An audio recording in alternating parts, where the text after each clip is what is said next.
It is the opening round this weekend at Brands Hatch of GT World Challenge Europe, powered by AWS Sprint Cup, and we are getting ready for race 2, which is going to be coming up within half an hour or so, and it comes on the back of a really interesting first race that had just about everything. Great racing, brave overtakes, some big accidents, a red flag, some drama and plenty of penalties, and a result that changed even after the checkered flag. David Addison and Peter Dumbreck are trackside, looking forward to what promises to be another fabulous hour of racing. Peter, around what is a great British circuit. It's one of the originals, 100 years old. The viewing here for the spectator is fantastic. It's one of the very few that you can see most of the track anyway. So the banks over there are lined with cars and people, and it's so great to be here amongst British motorsport and in a great championship like this. This is Brands Hatch. It's nearly 4 kilometres in length. Paddock Hill Bend, daunting corner, plunges downhill, and you really feel that in the pit of your stomach. Absolutely. You know, this is one of the original tracks that I drove here when I was racing back in 1993, and really was an eye-opener to me. The undulations here and the feelings in the body and getting used to coming out of go-karts and racing cars for the first time. And we have some of the guys on the grid here today that are first time here as well, so they must be experiencing the same thing. Absolutely. And in terms of the elevation range, just a little bit over 42 metres, maximum camber 7.2 degrees, and it is truly a wonderful circuit. Now, race 1 was full of drama. It began with Riccardo Feller starting on pole position in the Lion Speed Porsche, the first time that Lion Speed had had an overall pole position, and all the eyes were on the Porsche team to see whether that pole position could be converted into a race win. A very busy grid as we got set for the opening race of the season, with Porsche and Ferrari on the front row. Riccardo Feller on the inside and Arthur Leclerc starting on the outside line. A huge crowd on hand as well to watch the action all day long, and in the sunshine for race 1 they witnessed Porsche, Ferrari, BMW, Mercedes, AMG locking out the top 4 places on the grid. Mathis Lismon's BMW 3rd, and Danny Juncadella 4th in the Red Bull liveried Mercedes AMG that made a great start, went round the outside of Lismon and took 3rd. He had to go for 2nd as well, but that didn't quite pay out. But Juncadella had a fascinating opening stint. First drama, Simon Birch, 2 wheels on the grass going up to Druids. He nearly clobbered the Porsche of Robin Knudsen, but he got it slowed down in time, whereas further back, Luca Engschler made contact with Mattia Michelotto and turned him around. Simon Birch, take 2. This time he did connect with Robin Knudsen and destroyed the Boutsen VDS Porsche, which went flying off into the barriers at Stirling's. The car is out for the day, and that's the 2nd race in a row that poor old Knudsen has not done a lap. He crashed on lap 1 at turn 1 at Paul Ricard. So a red flag to repair barriers. We went racing again, and Dylan Pereira ran wide at Sheen Curve and cost himself places, having qualified on pole in gold. Riccardo Feller led, and at one point it looked as though he was getting away, but late in the stint the gap started to come down. He was in early to give way at the start of the pit window to Bastien Bus, but after the stops the Porsche had fallen behind Arthur Leclerc's Ferrari, now with Thomas Neubauer at the wheel. Danny Juncadella stayed out for another lap after the Ferrari and came into the lead of the race. Chris Lullen at the wheel of the Mercedes AMG now. And Bus, rather than start to retaliate, was in trouble. It was discovered later it was a power steering problem, the same problem he'd had at Paul Ricard in the endurance race. And it wasn't long before the Lion Speed Porsche ended up dropping further and further down the order and ultimately would retire. He's on pole position for race 2, hoping for better fortune. David Pittard hopes for better fortune too. He was keeping the sponsors happy by giving them lots of coverage, but with the car in danger of overheating, he had to head to the pit lane. So you had Thomas Neubauer in 2nd, being chased by Dorian Boccolacci, and then in 4th place, the Kelvin van der Linde Charles Weerts BMW that had started 12th on the grid, and Chris Lullen was in the lead. But late race came news that the car had a 5-second penalty for a pit stop infringement, a mechanic not behind the white line when the car left its pit box. Lullen, though, responded perfectly, and he pulled out more than 5 seconds, and that meant that the race win was going to be for him, for the Verstappen Racing Mercedes AMG team and Danny Juncadella. Or was it? Checkered flag would fly. A delighted team told Chris Lullen the good news. He'd overcome the penalty. But on the in-lap came more news. The car would be given a drive-through penalty converted to 30 seconds, as would a number of others, for not slowing down sufficiently under yellow flags, to improving a sector time while we had a yellow flag situation. And that meant that there were cars queuing up in the pit lane, waiting to be told their result. It was the same penalty that hit the Silver Cup winning BMW. So that ended up not going to the winner's area. And as Andrea Bertolini congratulated Arthur Leclerc and Thomas Neubauer, it was a great result in the end for AF Corse, inheriting the win. Leclerc and Neubauer victorious. Arthur Leclerc's first win in the championship ever. Thomas Neubauer's first win since he won here in 2019. Maurice Schuring and Dorian Boccolacci raced at Brands Hatch for the first time and took second. Charles Wirtz and Calvin van der Linde third from 12th on the grid. Another WRT car gaining on pit stops, Amaury Cordial and Jordan Pepper for fourth. Consta Lapalainen and another Brands Hatch rookie, Matteo Cairoli, fifth. Lucas Auer and Maro Engel finishing sixth. Alexei Nesov and Alex Malikin inherited the silver win. Tommaso Mosca and Peruvian Matthias Zagazeta won gold.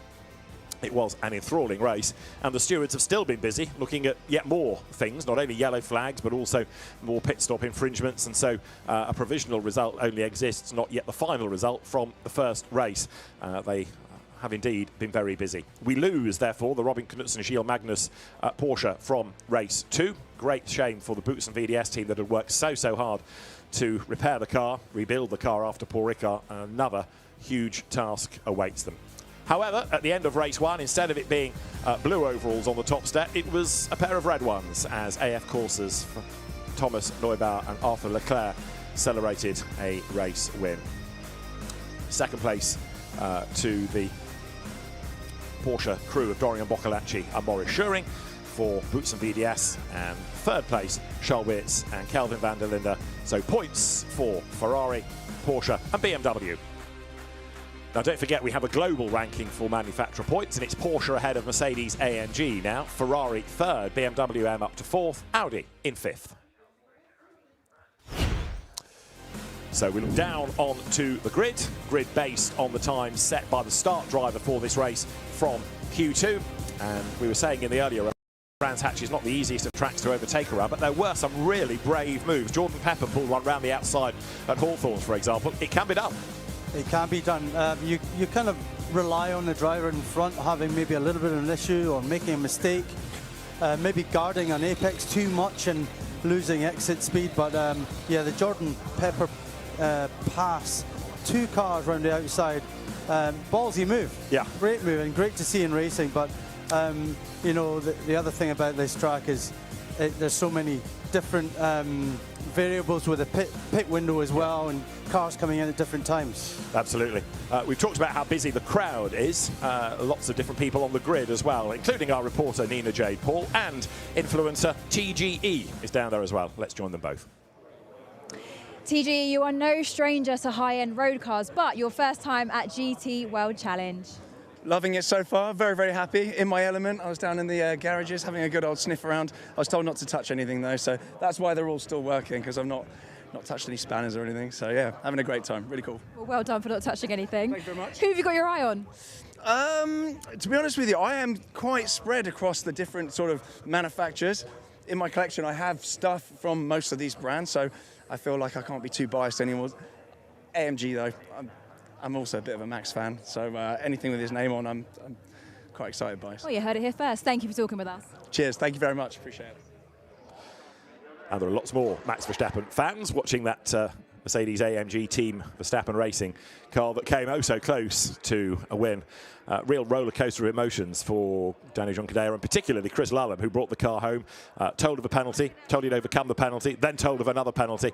They would have won. They ended up provisionally in 13th place at the end of the opening race. So it's got a bit cloudier over the afternoon. We've been talking about threats of rain all weekend. It's barely really come to anything, but it is certainly a little bit cooler and more overcast than it was earlier on in the day. Is that going to make much of an impact for cars, temperatures, tyres? I wouldn't have thought too much with the cars themselves. Yeah, maybe 5 degree different, but the rain certainly would. If the rain was to come late race, then there'd be a bit of a scramble, and yeah, for sure the cars that are further down the grid would welcome that. Talking of Danny Juncadella and Chris Lulham, they'll get a second chance now. They're on the front row of the grid, they're on the outside, and we know that Mercedes is quick off the grid, we saw in the earlier race. So I think they stand a good chance for a chance to win this second race. Let's get back to the grid. Akon Wanless is with us this weekend, the MMA champion, enjoying a different sort of sport. Akon, you're a double MMA world champion, but what's it like to be at GT World Challenge here at Brands Hatch? I mean, they're a bit quicker than my jab, I have to say that. But it's such an experience to come here, you know. I do have like a passion for motorsports itself and sports in general, you know. To get to the top of any sport takes a lot, and to see what these guys go through just to get tenths of a second it's quite incredible, you know. So hopefully we'll see you back on the grid in future. Yeah, like I'd love to be here a lot more often, you know. To actually stand on the start-finish line is just, it's breathtaking, you know. It's exhilarating. Well, thank you for joining us, Akon. Thank you so much. Haven't had that many people go from combat sports to motor racing. Barry McGuigan strikes me as one that we did have a good 2 or 3 decades or so ago. But the fans are enjoying themselves as well. There is the Rover pole position board in front of the same Porsche that it was for earlier on in the day, the line speed entry. There's Bastien Bus hoping that everything goes better this time. Ricardo Feller also. For a car that's on pole position, 2 drivers looking a bit stony-faced there. They don't go into this looking confident, do they? Well, I just wonder whether they themselves wonder whether their car will withstand the pressures of this racetrack for a full hour, whether they're able to have fixed that power steering problem that they had. And I'm sure they're a bit worried about that. Yeah, and you can understand it. 2 races in a row. They looked strong at Le Castellet in the opening endurance race at Paul Ricard, and the car had the power steering problem, and then again here. And it came early in the race, didn't it? I mean, it was within the first sort of 25 minutes because it was happening before the pit stop window. And there, the BMW, just quickly to mention the legend on the front of it, our hero, and Grazie Alex, just to recognise the passing of Alex Zanardi, part of that BMW family. We lost Alex yesterday. But yeah, going back to that power steering issue for the Porsche, yeah, you're right. I think it was a gradual thing. You could see them losing a little bit of pace, and you thought, oh, well, maybe it's in the setup of the car, and they're going to pit now anyway. But they're still in a strong position. But it just gradually fell further and further back, and in the end, they had to pit the car and retire it. Well, let's find out whether Bastien Bus is a little bit more confident going into this race. It's going to be Bastien Bus who starts in number 80 Porsche from pole position. He's with Nina Jade. Bastien, unlucky for race 1. It was a steering issue, I believe. Do you think that's fixed now? Are you confident for this race? Yeah, we lost the power steering, so it was impossible for us to turn the car on the steering wheel. But yeah, we gained a bit of energy again and are ready to fight for the victory this time. So I'm confident the boys did the job, and yeah, we will go for it and hopefully bring it home. Would you say the reason for the pace deficit from quali to the race was due to the steering issue? Yes, for sure. I mean, it was impossible for us to turn the car, so every time we won the brakes, the car was going straight. And in the end, it's probably the hardest 10 minutes I ever drove in a race car. So yeah, we had a rest and gained some energy, and now we're ready to fight. Better luck for this race. Thank you. So Bastien Bus sounding confident as you look at Mauro Engel, ready to get on board. Bastien Bus, former Porsche Super Cup champion. He's also been a GT4 class champion. Mauro Engel and Lucas Auer. They've made a great double act, these two, in recent seasons. And all smiles, Mauro Engel, who's been a great ambassador for Mercedes AMG over the years. And what did they get? 4th provisionally at the end of the opening race. And that was another car that, OK, helped a little bit by others having dramas and penalties, hauled itself up to 4th from 15th on the grid. You're right. It didn't look very promising for them at the start of the race, but the experience of the team and of the 2 drivers, as you say, gradually brought the car up a bit. Now they're in a better starting position, so they're going to feel confident now, and hopefully for them they pull off a better job. Valentino Rossi performing for his fans, who are in fine voice, as you might anticipate. And Valentino Rossi will go second in this race because it is going to be Max Hesse who starts. And the car is 3rd on the grid. So given that we know Max Hesse is quick and the car seems to be good around Brands Hatch and WRT make good pit stops, that's a dark horse. Yes, why not? As we saw from, I find it hard to predict anything with this racing because it seemed very simple in race 1. That's what's going to happen. But then it was all thrown on its head. And even before all the stewards' decisions that had to be made, the race was really upside down. So it's so difficult to call. And you may be right there. You know, if the 46 car is able to get away cleanly and a bit of a break between them and the cars behind, and then a clean stop. Yeah, you never know. Valentino might get in the car and in a top 3 position and either be able to hold it or even, you know, a possible race win. It's been a little while since he's won a race, no? Last year, last summer, Misano, yeah, and he guessed it in sprint, but he's never won at Brands Hatch. So let's see whether he can do that. It would be a very popular win, that is for sure. Let's get back to the grid. We talk about BMW number 46. Well, let's hear from the great man, shall we? Valentino Rossi, starting third on the grid. He's with Nina Jade. Valentino kicking off the second sprint race of the season, and this is a special place. This is where you claimed your first podium in GT World Challenge back in 2023. What's it like to be back? Yes, it's a great place. First of all, because in UK I have always a fantastic support, so it's a pleasure. And also the track is fantastic. It's a very old school track, and when you drive, you have a great taste. So yes, like you said, it was the first podium, and for the second race we start P3 with Max, so we are in a very good position and we try to fight for the top places. Well, best of luck. Grazie, thank you. As ever from Valentino, big smile, wave to the camera, knows how to treat the fans, treat the media, and he's been a huge asset to sports car racing, not just GT World Challenge Europe, but everywhere he's gone in terms of sports car racing. He's brought fans and brought attention to this branch of motorsport. Drivers now with crash helmets on, getting ready to clamber aboard cars, and we get set for the second 1 hour race. Dorian Boccolacci, who, along with Boris Schuring, new to Brands Hatch, has adapted very well to it. Boots and VDS running Porsches for the first time. It's their first season with the 911s, having switched from Mercedes. And a good result for this car sort of makes up for the huge disappointment for number 10, destroyed in the earlier accident, lap 1 of race 1. Now, we talked about the result of Maro Engel and Lucas Auer from earlier on in the day. Nina Jade Paul has caught up with Maro Engel. Let's see what they can do in race 2. Yes, Maro was just waving to his fans up there. Great fans here for you, Maro. You had a really strong, solid recovery drive for race 1. What can you do from here? Yeah, first of all, this atmosphere is amazing. I don't think I've ever seen Brands Hatch this full, so that's great to see. And yeah, good race for us in race 1. See what we can do from P4 in race 2, but yeah, focus forward and try the best. Thank you. Good luck. Cheers. Maro Engel, who has been a great servant of Mercedes, whether it's been in Europe or Australia, where he had a spell racing in the Supercar Championship for a time, and one of the nicest blokes on the grid. So young fans see they've been to the GT World Challenge merchandise area. That's good to know. Others checking the photographs. Marvin Kirchhoff are getting ready to clamber on board the Garage 59 McLaren. He pulled off some pretty brave moves in the first race as well, didn't he, particularly at Surtees? Yeah, again, another car that perhaps was out of position during the qualifying, so was always going to come forward slightly. Again, very experienced, very fast driver, factory McLaren driver, so expected to perform really. But you know, you look down this grid and you've got all those many factory drivers and very well respected, and you know, you genuinely have some of the best GT drivers in the world on here, on this grid. Absolutely. And as you make the point, manufacturer-paid drivers, lots of manufacturers, ergo lots of manufacturer-paid drivers. You know, we've got a very, very high-quality grid. That is Chris Lullum getting ready to get aboard number 3 as you look through the fence. Alex Arca had a tough first race, the Audi ending up in the gravel. What can you do in race 2? He's about to tell Nina Jade. Alex, with the withdrawal of car number 10 and the penalty for car 555, you find yourself in pole position. So, unlucky for the first race, maybe a chance to put it right now?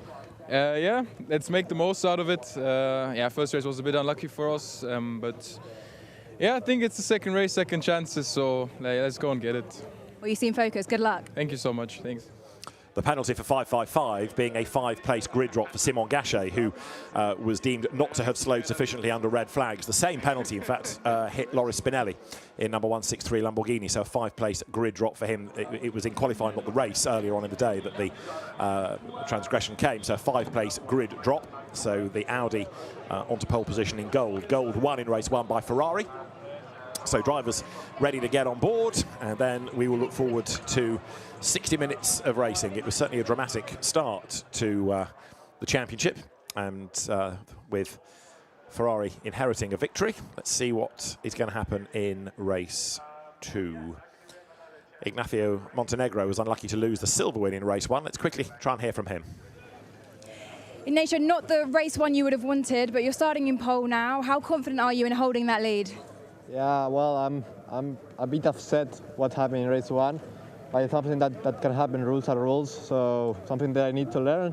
First experience in this category, so something that can happen. And now for race 2, I'm full confidence, to be honest. The pace was there.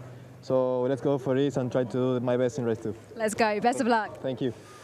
Yeah, upset about what happened in race 1. He was another of those drivers given a drive-through penalty converted to 30 seconds post-race 4, going too quickly under yellow flags.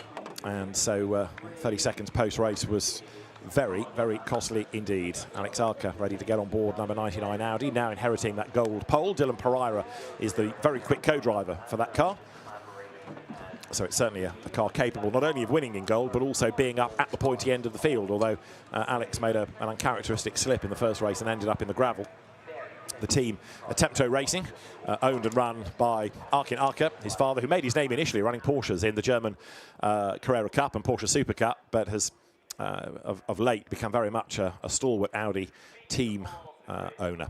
So a fine sight the grid makes as you look down at Porsche, Mercedes AMG, BMW, Mercedes AMG, McLaren, Porsche, BMW, Audi, BMW, then another BMW, and then you get to Ferrari, which didn't seem to qualify quite so well for race 2 as race 1. So the Ferrari success may have peaked already in the day. We'll wait and see. Matteo Cairoli there sharing with Konsta Lapalainen. Matteo Cairoli new to Brands Hatch, but going really well in that first race. Picking a winner out of all of this, Peter, is pretty difficult, isn't it? It is. I mean, that's a very good point. The winner of race 1 is starting... yeah, a long way back. I'm trying to count, like on the 10th row or something. You know, yeah, you're right. Yeah, 18th, 17th on the grid. Yeah. So yeah, that's very unusual. I hadn't even picked up on that. That's incredible that you've got the winner of the first. And you know, they were strong all the way through the race. They were very valid winners in the end, even though they really finished second on the road, but they were definitely a top 3 car, and now they're further back. So yeah, we got it all again. We've got a different group of cars around them, same pole car as we had in the first race, and then the other car is on the front row is Chris Lullum in the Verstappen car. So, and we know that's very strong away. You've got the other Mercedes right behind. Mercedes seem to have that great grunt straight away. As soon as you hit the pedal, it's off. Whereas the Porsche, it seems to have to build up build up and get those revs up until it really gets out of there. So no, it's going to be a very interesting start to this race. I think from Boos's point of view, he wants it just as clean as possible, control the front, get on the throttle when quickly, and then just control that inside, guard himself into Druids, and then after Druids we saw fella in the first race how he was able to actually draw away, and we can assume that car is now 100% again for now at least. Let's hope it lasts the whole race. But yeah, it's going to be a very interesting start. Hopefully again we had a very clean start to race 1, only one incident up at Druids, but you know, I'd love to see a nice clean start again where no cars go out, because as a driver you kind of put yourself in that position of the car that's been involved in an incident, or you know, that big shunt in just after Sheen Corner in race 1, when it's a tough thing to take when you know you're out of the weekend already, and you're pretty much on your way home. And you touched on another of the beauties of GT3 racing, all of these different shapes and sizes and engine configurations, front engine, rear engine, mid-engine. You've got turbos, normally aspirated twin turbos as well. It's a real mix. You've also seen the different driver grading. So in the Pro Cup, any grade of driver in gold, you can have a gold and or silver combination, and the Silver Cup is for silver graded drivers only, and all of that is based courtesy of the FIA on your age and your successes as a driver. The green flag waves then to get the formation lap underway. The Maserati lead car takes them away, a chance to weave and warm up the Pirelli tyres, get the temperatures up, get the pressures up, get a bit of warmth into the brakes as well, ready to go racing. It is a 1-hour race, pit window 25 to 35 minutes. We'll come back to the window in a moment because it's a little bit tweaked at Brands Hatch. So Bastian Buus will start on pole position, Chris Lullum with him at the front of the grid, Max Hessler is third and Mauro Engel fourth. Fifth is where you find Marvin Kirchhofer, Dorian Boccolacci goes from 6th ahead of the silver and gold pole winners, Ignacio Montenegro, and then Alex Arca inheriting gold pole. Jordan Pepper goes from 9th alongside teammate Kelvin van der Linde, an all South African row. Matteo Cairoli is on row 6 with Simon Gachet with his 5th-place grid drop next ahead of Guillaume Oliveira and Christopher Haase. Then you've got the Ferrari champion Felix Hersinger and Thierry Vermeulen, quite a long way back for him. 17th, the race 1 winner, Thomas Neubauer, alongside Patrick Niederhauser. Then it is Gilles Stasbader and David Pittard starting 20th. 21st is SRO GT Academy winner Gaspard Simon with Matthias Zagazeta, the gold winner of race 1.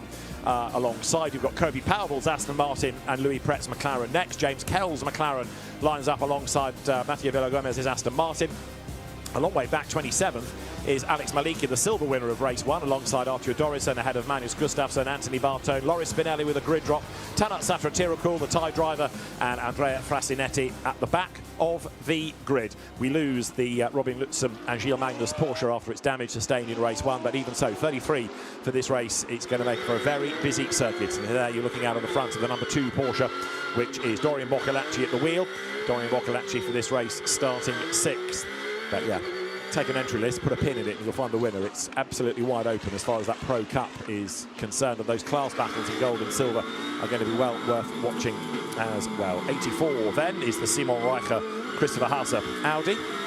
That's not spots of rain on his screen, is it? I don't think so. I was hoping it's either flies or just little bubbles in the windscreen tear-off, but rain might be on its way, you never know. It is certainly getting gloomier and more overcast here as the cars now then put themselves into that 2x2 formation ready for the rolling start. This is the view from out of the front of Marvin Kirchhoffer's McLaren that starts 5th on the grid. So Bastien Bus no doubt will be on the radio to the team saying, yeah, car feels all right or otherwise. Chris Lallam has got to rise to the occasion, try and exorcise those demons of race 1 where he lost the win post-race. As the cars now trickle their way down towards clearways, the lead car will dive for the pit lane. The race director, Niels Vitic, will keep an eye to the formation to make sure he's happy. He will give the command to change the lights once the cars get up towards the timing line. There's a slight difference in where the start line and the finish line is, but it's a modest one as the cars now creep their way through clearways. It is up to Bastien Bus and Chris Lallam as the front row drivers to control the pace. Got Mauro Engel lagging back just a little bit, ready to floor the throttle then as the cars come up towards the line. Race 2 in GT World Challenge Europe Sprint Cup is go, and a good start is made by Bastien Bus, but here comes Chris Lallam up on the outside line. Lallam can't go all the way around the outside. What about Engel to do the same thing to Max Hesse? Yes, he can. Brave, brave, brave by Mauro Engel up towards Druids. Lallam goes to the outside in the blue and red Mercedes AMG. Bastien Bus hangs on to the race lead. Boccolacci has gone wide in the Butson Porsche and he's been railroaded back down the queue into Graham Hill Band. Lallam is still on his toes and Kirchhoffer dives up the inside in the McLaren. He manages to wrestle, I think, 4th place as they come back to sight. Yes, he does. So it is Bus leading, Lallam 2nd, Engel 3rd, and really going for it. Kirchhoffer 4th. Really dramatic start. Yeah, safely through the first couple of corners, 3 corners, 4 corners, so no one off the track. Yeah, that's good to see from this tight racing. Everyone's behaving themselves. It's going to be, even though it's only 1 hour, it's a long race. So many things can happen, as we saw from race 1. So they're racing side by side, 2 wheels on the grass. And that's the 2 teammates at WRT. Max Hesse getting past Kelvin van der Linde. In theory, Hesse should have been ahead anyway because he was ahead of van der Linde on the grid. But that was pretty brutal. Van der Linde did not want to be overtaken. Hesse kept on coming. 2 wheels on the grass. So the Brands Hatch lawn is mowed pretty convincingly. But that was brave stuff by Hesse. And more of them trying to be heroes on the inside at Sterling's. Frantic first lap. And it is being led then now as they come down towards us by the Lion Speed Porsche as they come into view. Bastien Bus then hanging on to the advantage. Chris Lallam in 2nd place in the Red Bull liveried Mercedes, just like we saw in race 1. A good first lap for the Porsche. It's built the gap. Yeah, it really is the car that's hooked up around here. There are issues in race 1, but straight away he seems to have a half a second gap, and if he just can keep that car beneath him and keep this power steering working, then I'm sure he can continue that gap. Another Ferrari out on, that's the winner from race 1, out on the grass, trying to push their way through, out of position for the start of the race. Started 17th, so already up a couple of places it looks like. Yeah, Thomas Neubauer at the wheel, and as you say, he's getting himself then up the order, now into 15th place on this lap. So Bastian Buus in the lead and certainly building that gap over Lallem, and that's a spin from Magnus Gustafsson in 914 Porsche. That was the car that triggered, with a different driver, the dramas on the opening lap of race 1. Gustafsson then rotates himself to the back of the pack and he rejoins now. Lallem second, Engel third, then fourth Kirchhofer. Hesse is fifth, sixth Kelvin van der Linde, and Bastian Buus now is starting to get away even more, isn't he, as the cars get into a rhythm. Yeah, this is almost identical to race 1 when Fella was driving, but we know how that ended, so let's just not speak too soon. Yeah. I'm always one for calling it too soon. Battle on here, look, Dorian Boccolacci versus Jordan Pepper. The BMW gets the inside line coming up towards paddock, and Jordan Pepper booms past then. Through he goes. So Pepper grinds his way through the right-hander of Paddock Hill Bend, gets himself ahead of Boccolacci, and now up towards Druids. The way that Jordan has gone thus far this weekend suggests he might be able to get away now. Yeah, he's really had the pace. He's been tucked up in fights, but that car really seems to be good under him. And if he can just gain these places early on, put himself up the order, I think he's loving it around here. We had that mega pass earlier on, and he's been right in the fight. Now he's got a gap in front of him. If he can get his head down, potentially fastest lap coming up from him.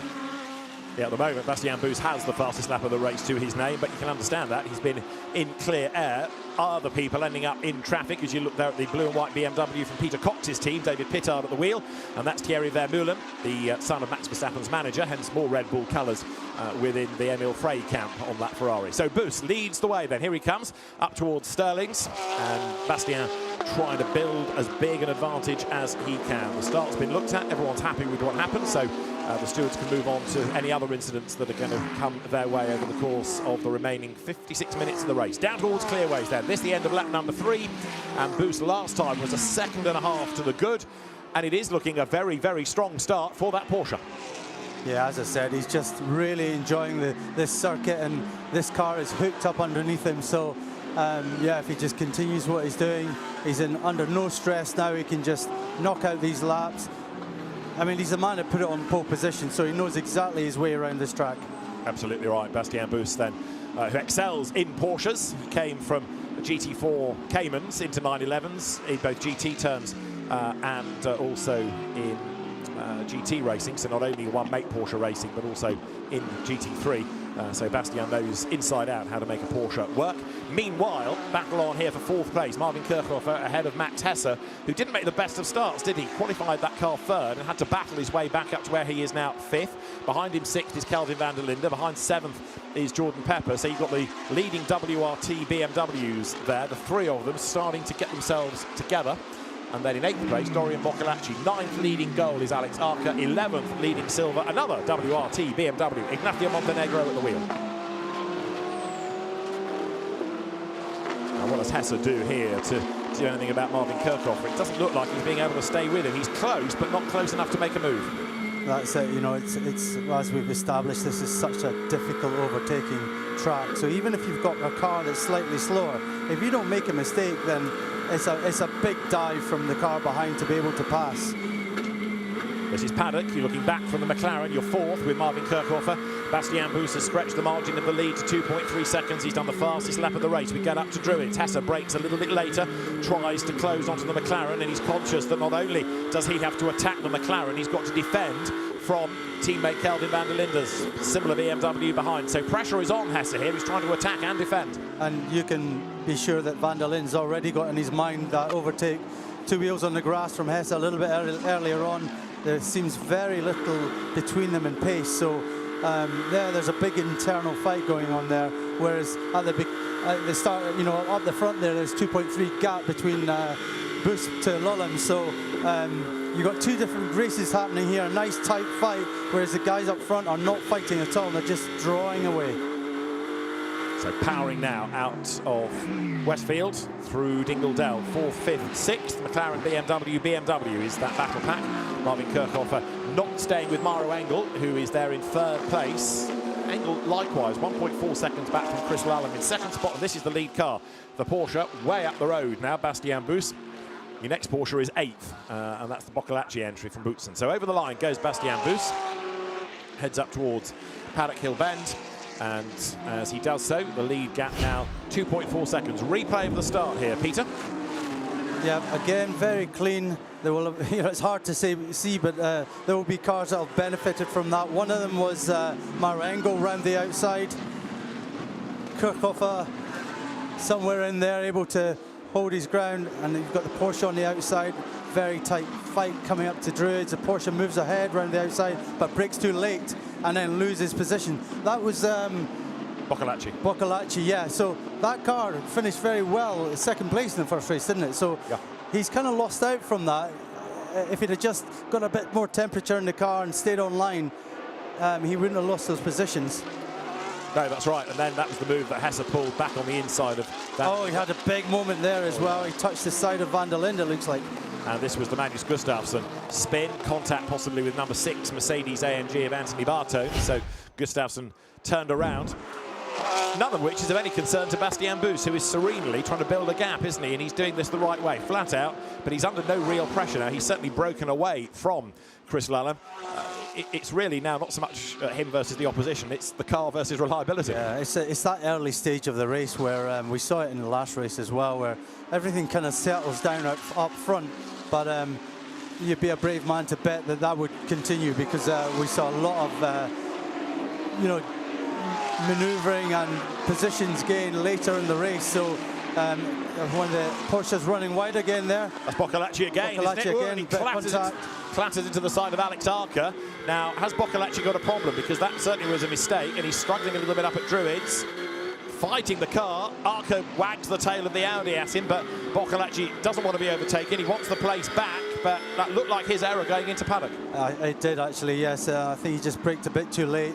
He's coming back at the Audi now, got the inside. Let's see how they run out of this corner. And the SRT's going down the dip now.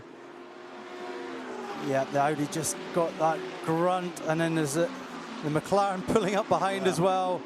And that McLaren is going for the gold lead against the Audi. The Porsche switches sides. Boccolacci's going to get the job done on the inside, but keep an eye on Simon Gachet in the McLaren. He goes through on the inside. He takes the lead of gold. That's Montenegro, the silver leader, going through as well.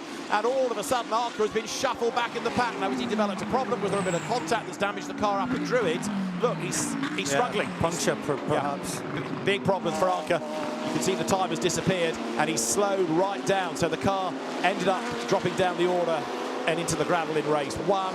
It looks all right on that side, but it's the left-hand side I'm concerned about. That's where the rub was. And yeah, it's crabbing a little bit, isn't it? It's got damage of some sort. Yeah, it's I think it's maybe a track rod. So the tyres all seem to be inflated, but you're right, there's some kind of movement in the rear end.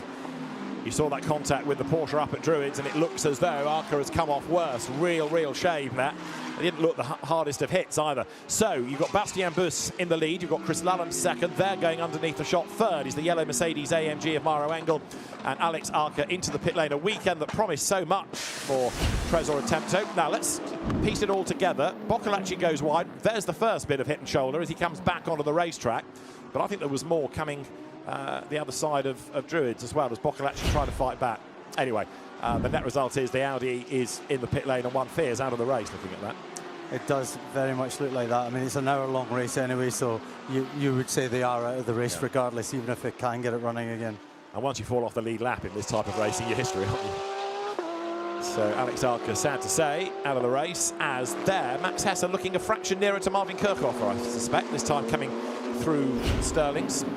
This is the other part of the incident. That was the other contact I was talking about up at Druids. That's where Arca got sideways. I think his rear's already gone on him there, and it's a matter of time, 2-3 corners later, when he had to start the initial retirement of the car as he's starting to cruise back to the pits. So yeah, the damage was done at the bottom of that hard hit at the bottom of Paddock Hill here. And it wasn't really his fault, was it? I mean, he was driving his line. It was Boccolacci coming back onto the racetrack. Well, that's it, yeah. Boccolacci had run wide into the corner. He'd used all the track. He'd got a track limit, but, you know, he's always going to come back onto the track. And the Audi then has to think, oh, yeah, he's coming back. And that contact was just too severe for the back of the Audi, it looked like. Looking back from Marvin Kirchhofer's McLaren.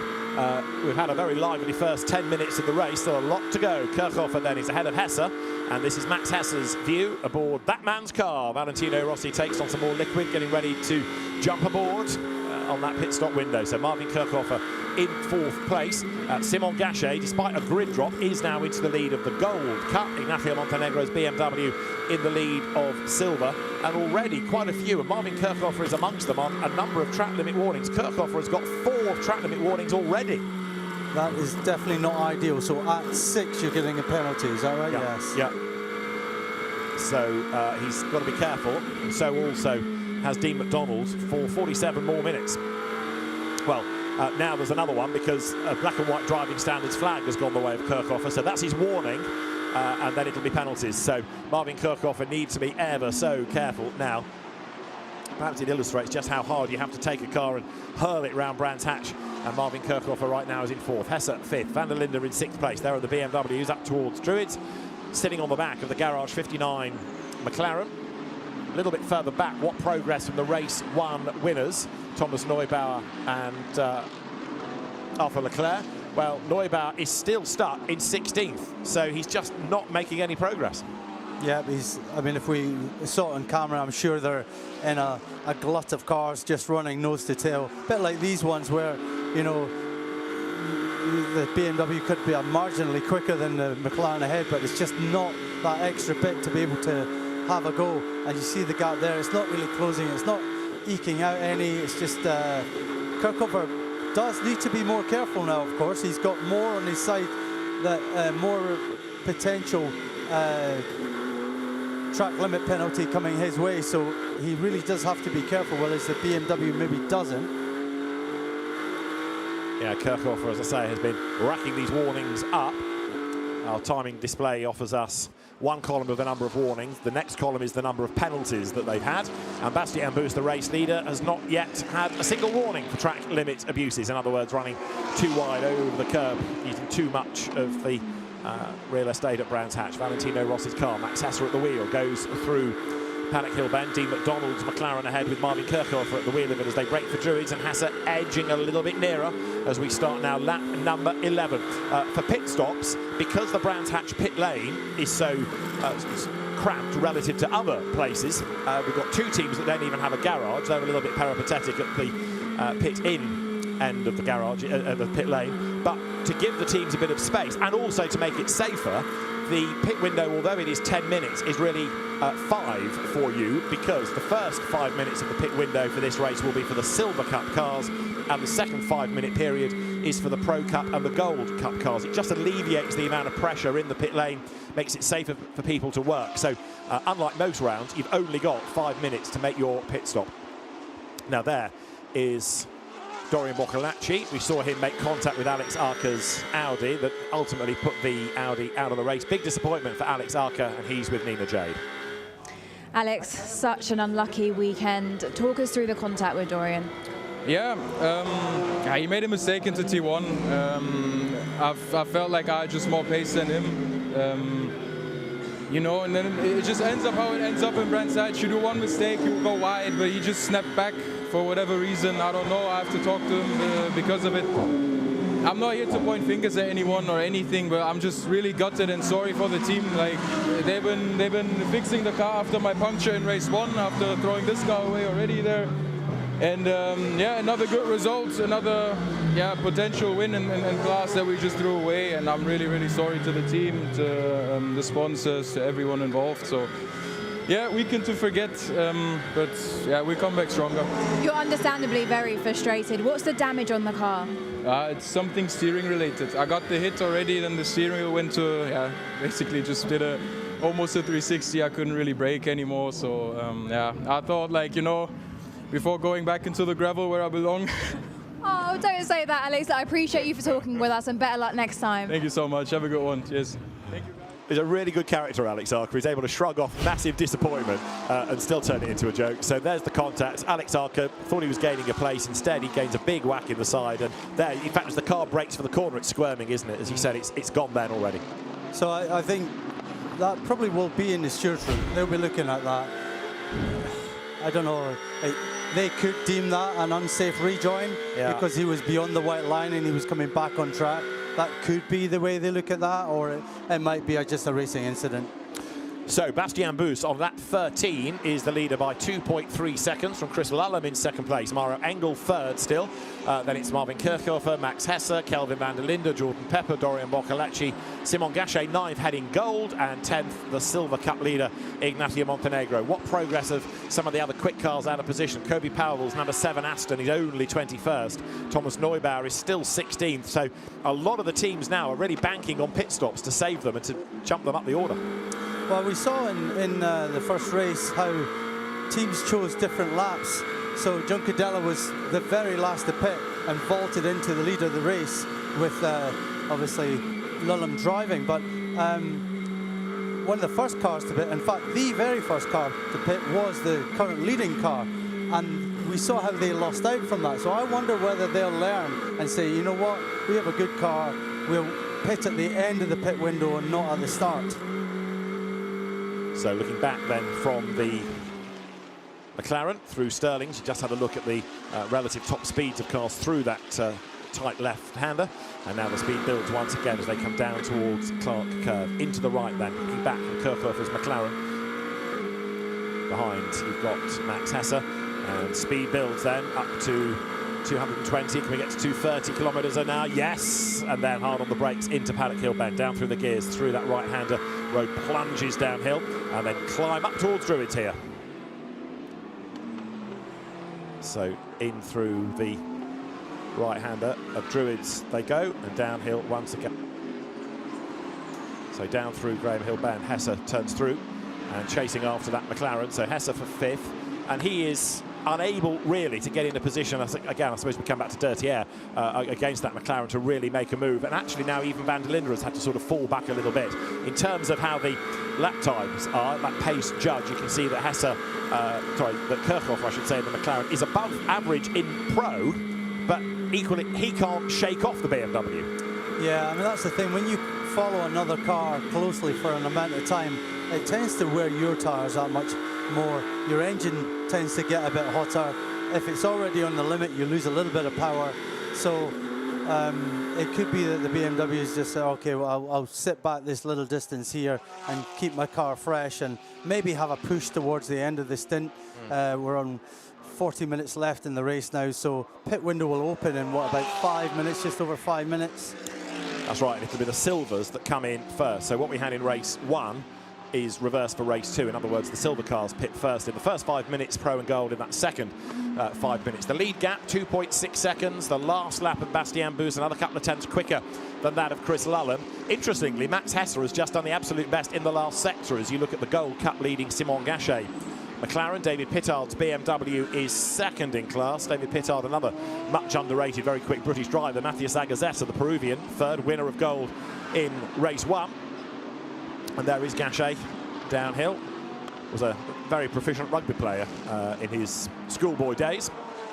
And now drivers getting ready for their stint. Now then, we have a time penalty going the way of Anthony Bartone for causing a collision on the opening lap when he turned around Magnus Gustafsson's Porsche. A 15-second time penalty for the number 6 Mercedes AMG. I wonder whether that's a benchmark. You know, every championship's got a sort of benchmark penalty time if you were to have an infringement. So we get to see it here. Clumsy, but, you know, not a major late dive or anything. But it certainly affects the race of the 914 Porsche. And one of the things that we do have in GT World is that if there's an incident between 2 different grades of drivers, the higher grade driver is, if you like, deemed to be responsible, because the argument is, colloquially, you should have known better.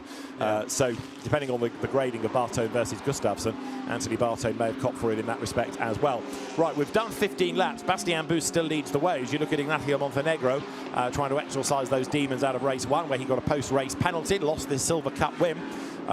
Ignacio, new to GT3 racing this year, was very, very good in touring cars, TCR spec 2-litre touring cars for a good few seasons, and now making the next step in his career. The Argentine driver going down through the left-hander of Graham Hill Bend. And as we say, we're not that far away now from the first round of pit stops, if you like. The Silver Cup stops. Montenegro onto the Grand Prix part of the circuit, being chased by Matteo Cairoli. But we're getting to a point now where cars not only are struggling to, if you like, overtake, they're also struggling to be able to run in a pack. There are gaps opening up almost between each one. We didn't necessarily see that in the first race. Yeah, no, it's a little bit different this race. It's a lot more tame, isn't it? There's a bit less happening, but still more than half the race to go, so hopefully spice up a little bit.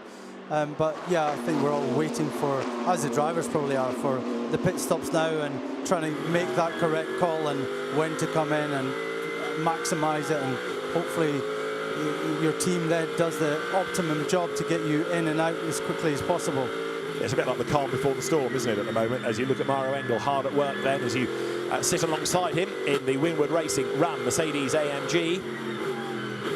Mario used to race in this country in British Formula 3 a good few years back, so he knows Brands Hatch well. Wet tyres on standby in the pit lane. Now, some teams, therefore, reckon they know what the weather is going to do. That's Get Speed, the Mercedes AMG team that's got wet tyres ready. Interesting. Let's have a look at the clouds. Can rely on a Scotsman to tell you the weather.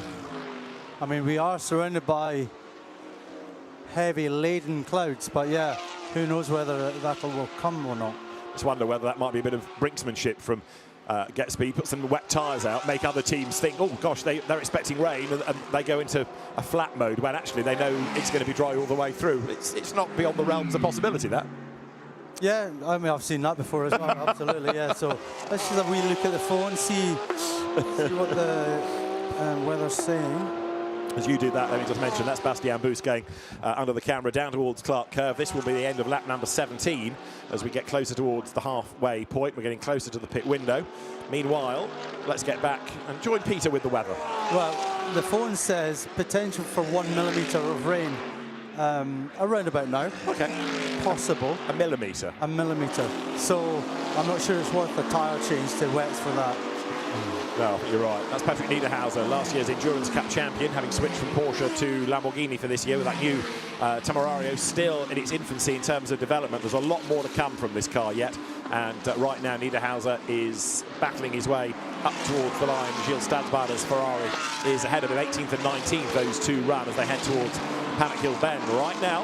And Bastien Bus clear by 2.8 seconds, still lapping quicker lap after lap than is Chris Lallam.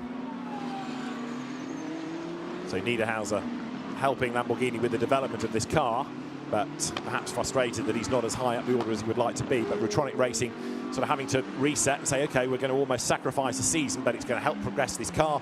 There are these new Temerarios being run by different teams to try to bring back the data and the information that Lamborghini needs to get the car up to the same success that the Huracan had, and is still having indeed. Car still being raced. Right, pit window is open. So the Silvers can come in at the end of this lap, and a big dive there. Look, coming to the inside, that was the number 7 Kirby Powell's Aston trying to launch itself up the inside of Matthias Agazetta's Ferrari. Didn't work, but that certainly showed intent, didn't it? Yeah, he's feeling racy. He's probably been sat behind that car the whole race so far. It really does bring it out that, well, a bit like John Cadella said, he talked about this kind of being like a Monaco situation where if you don't qualify well, then you're going to be stuck in that middle pack, and the chances of being able to work up, you know, from say 20th up to a top 3 position are quite slim. We did see a couple of cars do very well. Got a penalty coming in for car 2 now. That's Dorian Boccolacci. So 15 seconds for that incident with Alex Arca. So, as I said, I think they probably deemed that as an unsafe rejoin from off the track back onto the track, and the resulting contact. Right, the silver pit stops are cycling through. The cars in the Silver Cup only at this juncture are into the pit lane. So Ignacio Montenegro, who was the class leader, giving way to Mathis Lismont. There you've got the Alexei Nesov and Alex Malikian Porsche that won the Silver Cup in race 1, the pure racing car, cycling through its stop. Mathis Lismont's BMW has just boomed out of the pit lane, so he's certainly on a mission to try to build the class lead once again. Away goes number 9 Porsche. Also, you've got the Optimum McLaren there. Guillaume Oliveira and Mikey Porter's car heading back on track. So that gets the silver wave, if you like, done, and it opens up the pit lane in a couple of laps' time for the pros and the golds. This is 46. This is Max Hesse, let's just eavesdrop, listen to the conversation between driver and team. So we need to be as close as possible to the McLaren in 5 laps to try to overtake it at the pit stop. So Max Hasser being told to stay up with Marvin Kirchhoff, and they can hope to jump him at the pit stop. And WRT, season after season after season, has proved just how good it is at pit stops. We saw it in race 1 if you needed any more evidence. And looking back from the McLaren, Hesser is having another push, isn't he, to get right up with him prior to the pit stop. Certainly is, and Kelvin van der Linde just behind as well. Yes. So what do they do pit stop wise?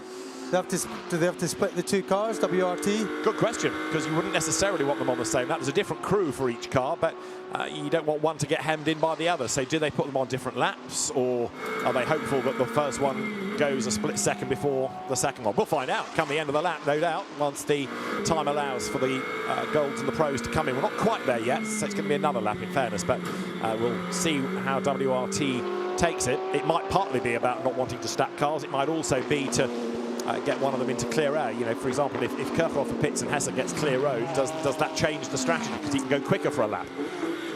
Yeah, that makes some sense. He's definitely got the pace over the McLaren and a bit of a gap in front. So, yeah, I guess WRT are hoping that McLaren will be pitted and maybe so he could stretch his legs for a lap or two and jump them during the pit stop.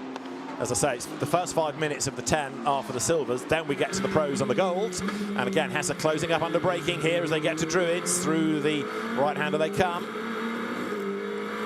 Felix Hersiger, number 71 Ferrari, into the pit lane. That's another of the silvers cycling out of it, stops. But Bastien Bus is leading the race by 3.4 seconds now. We're on lap number 21. And 31 minutes of the race to go. There is the number 71 Ferrari. Felix Hersiger giving way to Carl Bennett, the American tyre driver. New tyres go on, Pirellis for everybody. And Kelvin van der Linde not quite as close to Max Hesser as he has been.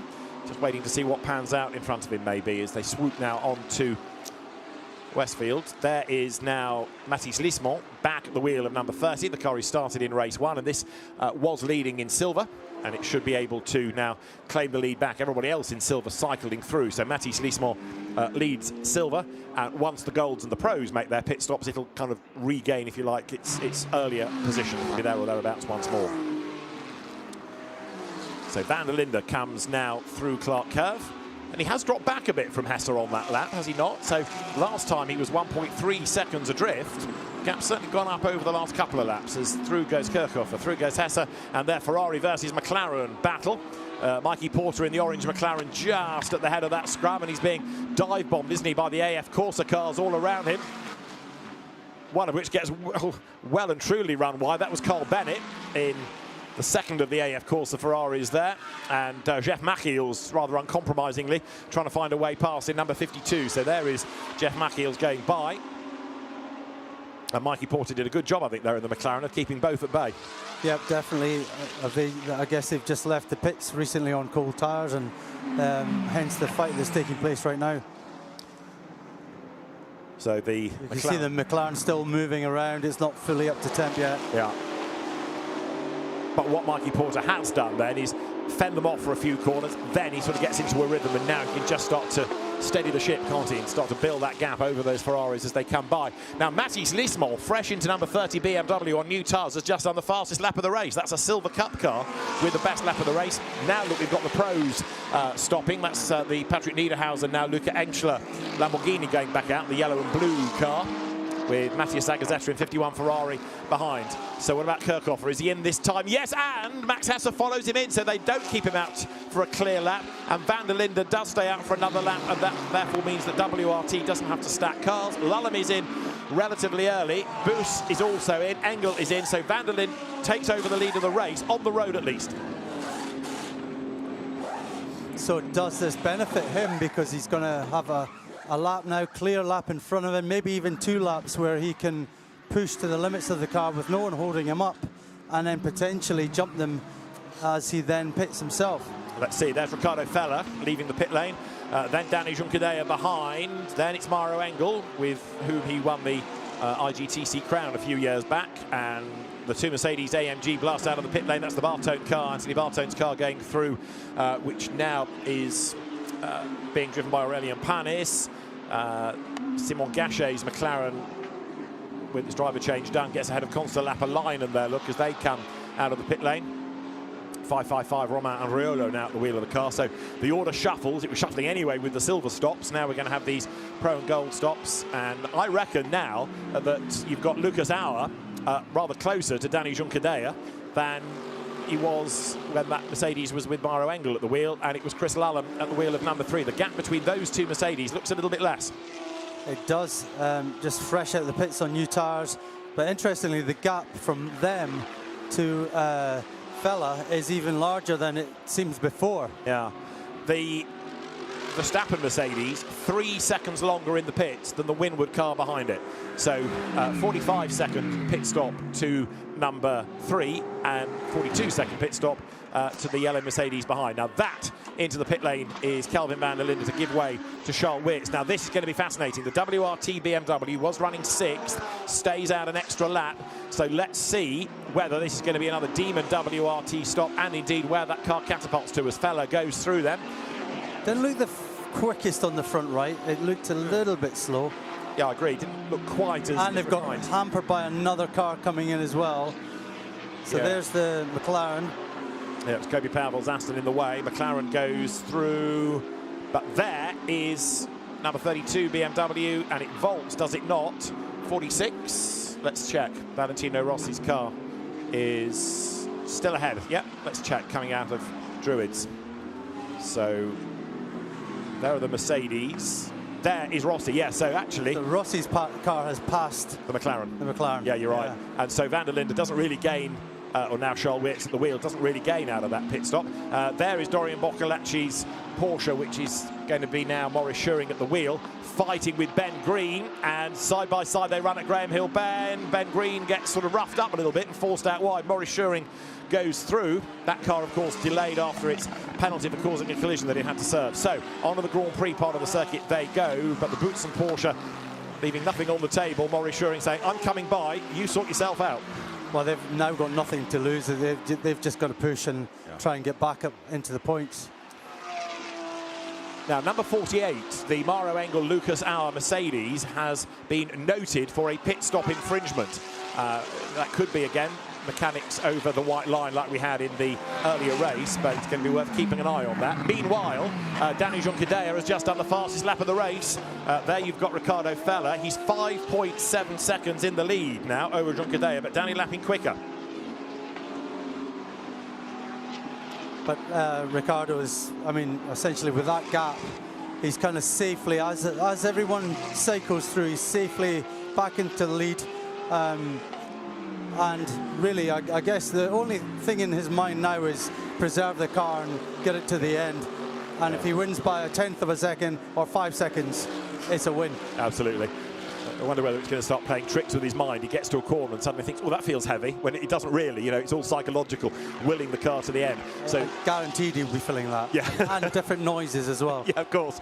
Juncadella, another absolute best sector 1. There, Lucas Auer then in 3rd place. But with a pit stop investigation hanging over that car. 4th now, Valentino Rossi. 5th is number 31, Amaury Cordial, in a BMW that he's taken over from Jordan Pepper. That's another car that's jumped up on the stops. Then you've got Dean McDonald in 6th. Charles Weerts is 7th. Mathis Lismont, 8th, leading silver. 9th, leading gold. Romain Andriolo in for Simon Gachet. And the Constant Lapalainen Ferrari, the pink Ferrari, is in 10th place. Tom Fleming's McLaren also looks like it's retired from the race. That's been in the pit lane for rather a long time. The other Garage 59 entry. Another fastest lap of the race by Juncadella, 5.4 seconds. So he's getting a bit nearer to Ricardo Fella. 24 minutes on the clock. I do think that Fella's got it in his pocket right now. He'll just be cruising around. Juncadella, obviously, incredibly quick driver, and he'll be pushy. He'll be trying to close that gap. But a 5-second gap against a Porsche that's in the condition that it's in right now and without any mechanical issues, to close that gap will be very difficult. And even if he does catch, he's then got to get past, which isn't going to be that easy. But Maurice Schuring in number 2 Porsche has done an even better lap, and a big slide by Amaury Cordial. They're going through Surtees, and it's one side and then it's the other. Wirtz goes past him. Amaury Cordial having a mega tank slapper coming out of Surtees. That was the car that Jordan Pepper had hustled up the order earlier on. And Cordial's slide started through Surtees, and I think it finished midway down Pilgrim's Drop. That was a big moment for him. Charles Wirtz goes through. They've both been caught as well by Mathis Lismont. So 31 and 32 switch position for 6th, with Charles Wirtz then going ahead. But that was quite a moment for Cordial. Yep, another single-seater racer, changing his discipline to GT racing. He's been doing Formula 2 for quite a few years, actually, and now come over to GT. Adapting pretty well, and now he's under attack from Mathis Lismont. So there you've got Silver attacking a Pro Cup car, and Mathis Lismont, who's spent pretty much all his racing career with a roof over his head once he gave up motocross, goes over the timing line, and the main aim is to win silver, but 8th overall, and he knows he could possibly go even better than that. Fair play to the Kirchhofer and McDonald McLaren, because it has managed to stem that flow of track limit warnings, keep out of trouble thus far, as we have now 22 minutes of the race to go. That time it's Lismont that steps it a little bit wide and up over the curb and onto the dirt, coming out of Druids. The drone hovering above as they go along Cooper Straight. The drone picture's outstanding here, and it's the right sort of circuit for the drone as well, with all the extra colour and character of this British circuit. Through the trees they race onto the Grand Prix loop. So the stewards still having a look at number 48, the Lucas Auer Mercedes, for its pit stop. And there, a little bit further back, number 71, that Ferrari going through Graham Hill Bend. 18th in silver, that car runs, 18th in the race. Carl Bennett at the wheel of it. How is the race 1 winning car doing? Arthur Leclerc, 15th. 1 place gained from the earlier stint. Getting a replay here of more dramas up at Druids. So you've got Simon Reicher's Audi, and Carl Bennett gets a bit of a whack from Jock Raponge, which turns him around. I don't need to tell you that's going to get looked at, do I? 100% that'll be looked at, yeah. So, yeah, Jock Raponge, I think, slam dunk there. And a 5-second time penalty for Lucas Auer. We understand it's another mechanic not in the right place when the car was released. We'll try and have a look in a second, but 5 seconds then going the way of number 48. Here you go, there's the mechanic, and he's not quite over the white line when the car leaves, and the mechanics must be behind that white line. I mean, it's marginal, but it's still wrong. Yeah, rules are the rules, and it's the same for everyone. We're just looking at Juncadella, definitely track limits down at the Graham Hill Bend as well. So his speed in the car, he's starting to rack them up those track limits. He is closing still on Fella, but yeah, he has to be careful with those track limits. He does indeed. Now, what does 5 seconds do to Lucas Auer? He's 4.8 seconds ahead of Valentino Rossi, and he's lapping quicker. So in real terms, Lucas ought to be able to counter that penalty by the end of the race. You know, in 20 more minutes, he should be able to eke out 5 seconds. He's 4.8 already ahead, barring a safety car. You would think so, yeah, but anything is possible here. Yeah. And as we talked about, rain is around somewhere in the area, not necessarily here, but there's a small percentage that it could still rain here.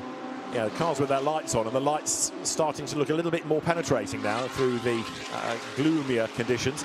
For 2nd in the Gold Cup. There you can see Tommaso Mosca ahead of Jock Raponge in that blue BMW, but I get the feeling this is a sort of, even if Raponge got by, it will be a Pyrrhic victory, because that BMW surely is going to cop a penalty for turning around that Ferrari up at Druids. That no doubt will be in the system as well. The race leader, Ricardo Fella, then, is now 4.5 seconds ahead of Danny Juncadella. So certainly the gap's coming down, but is it going to come down enough to give Juncadella a chance to attack?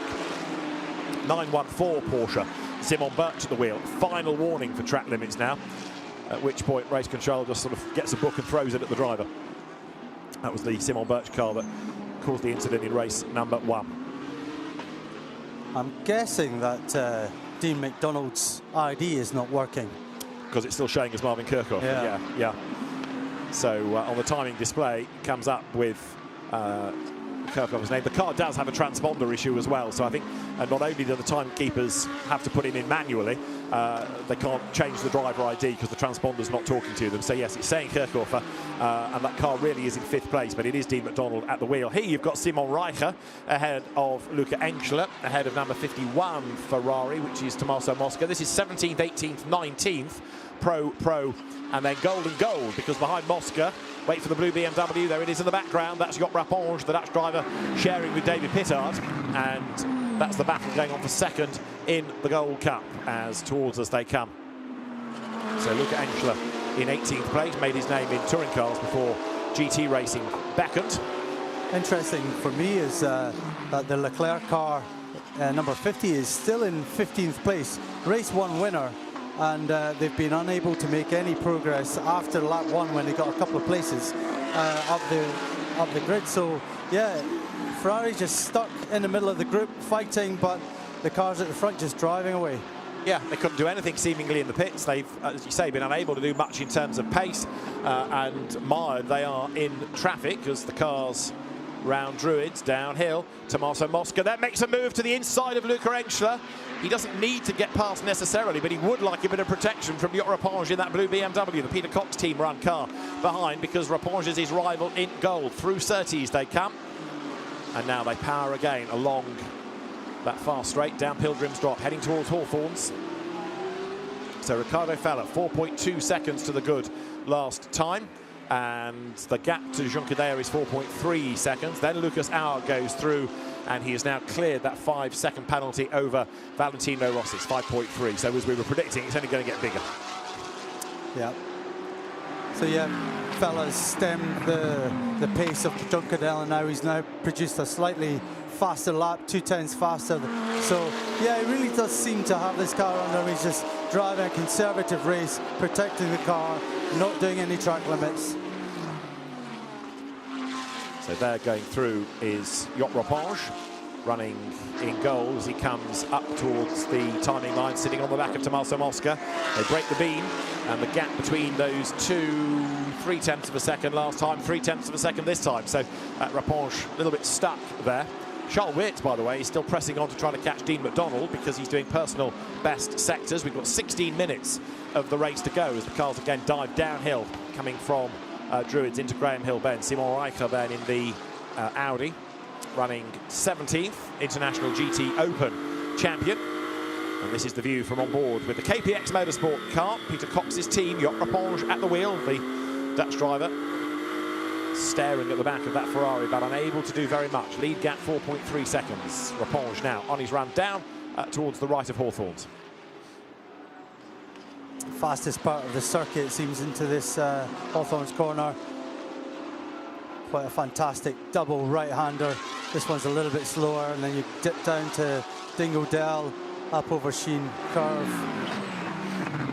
Real eye-opener for a driver, real roller coaster. And then into Sterling's where it's just slightly cambered. It tilts you to the left.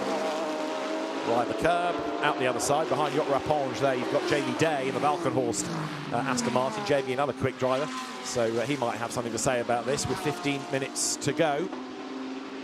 We're getting another time penalty of 5 seconds going to number 66, Ariel Levi's Audi for track limit offences. Not that Audi, that's Simon Reicher, who is okay in terms of penalties, but he's not okay given the pressure he's having to withstand here from Luca Engschler in that Lamborghini behind him.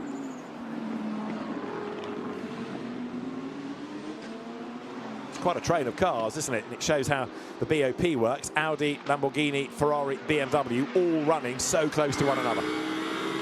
Yeah, I just say a lot of pressure on that front car. He just needs to hold his nerve, hook up those apexes, and then no one could get anywhere near him.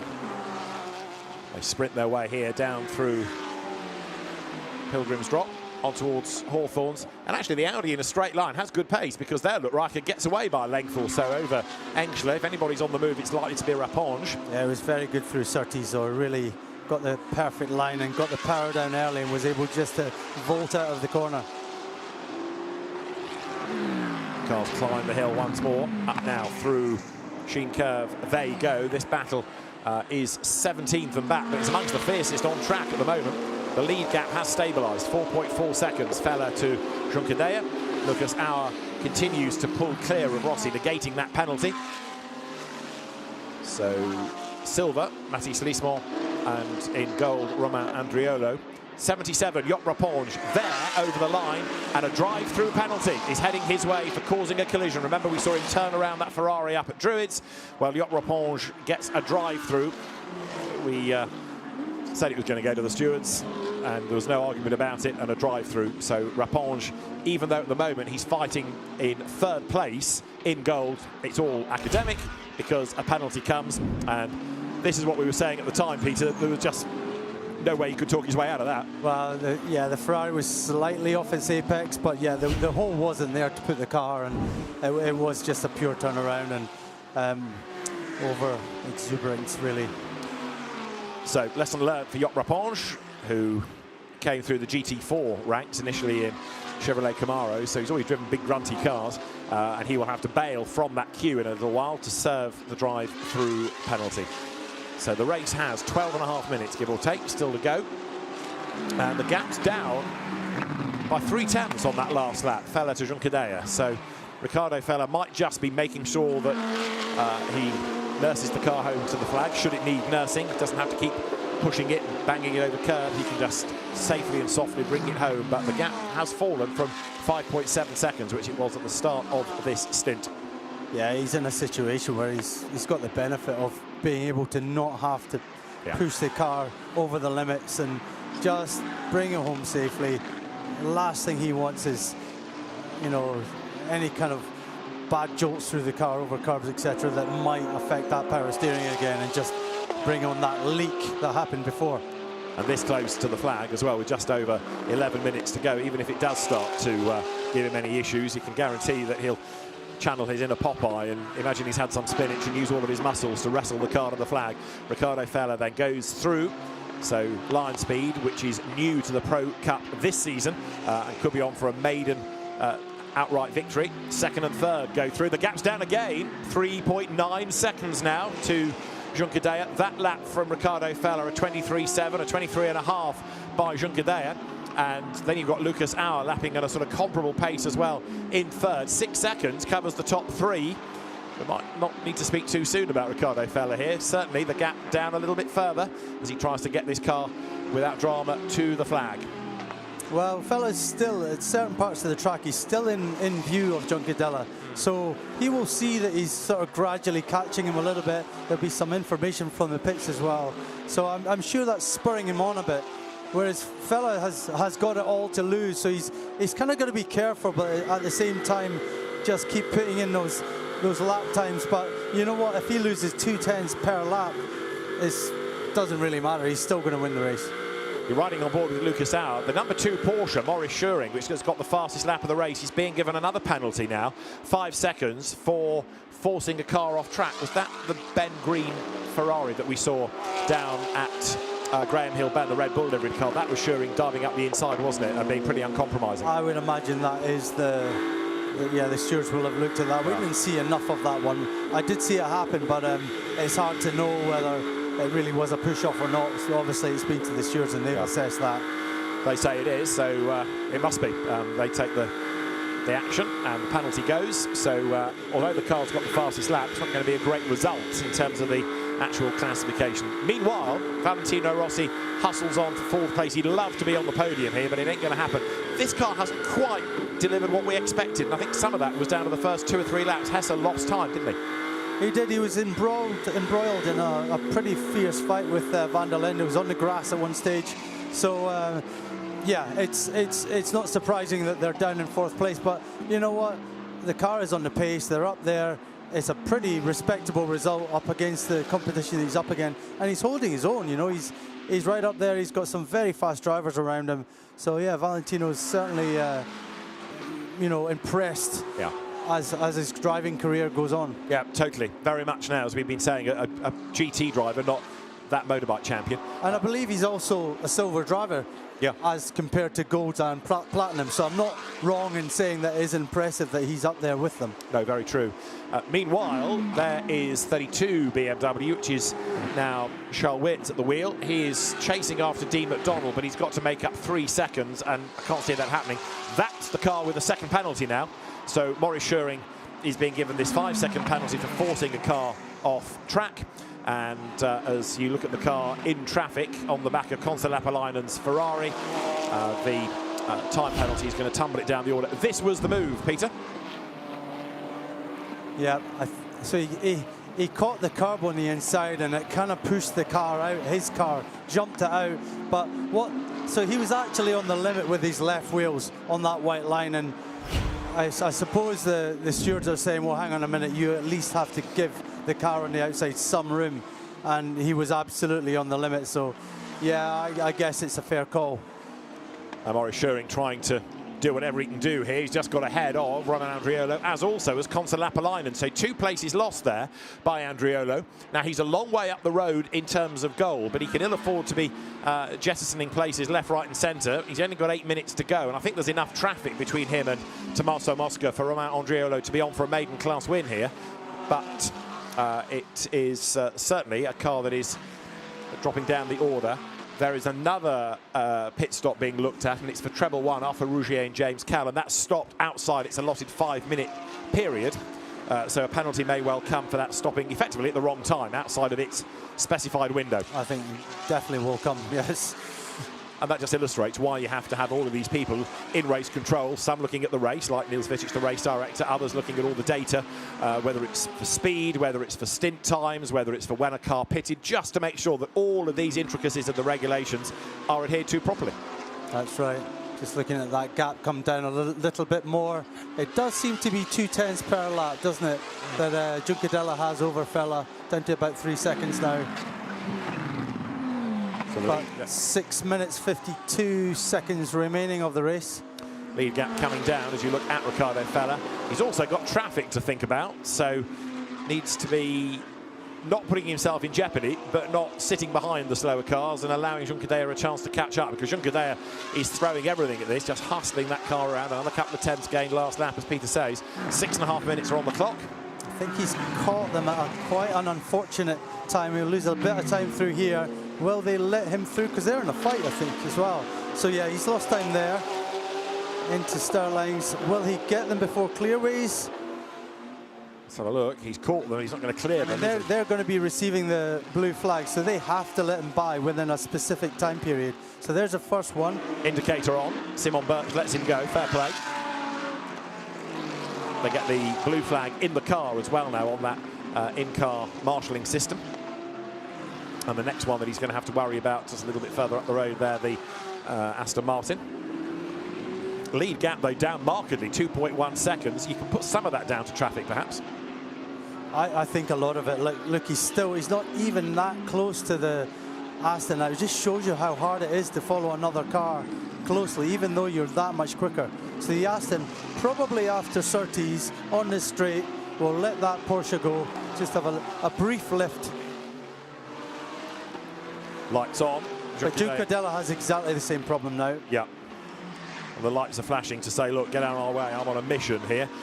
Chris Lallam nervously watching in that pit garage as through Hawthorne goes Juncadella. So now Fella has cleared those 2 cars. Part of getting past as well isn't just your speed, it's where you encounter the cars around the racetrack. It might be that you suddenly come across them on a part where you just can't overtake and you have to wait for a corner or 2. But now, let's see where Juncadella is able to make the attack.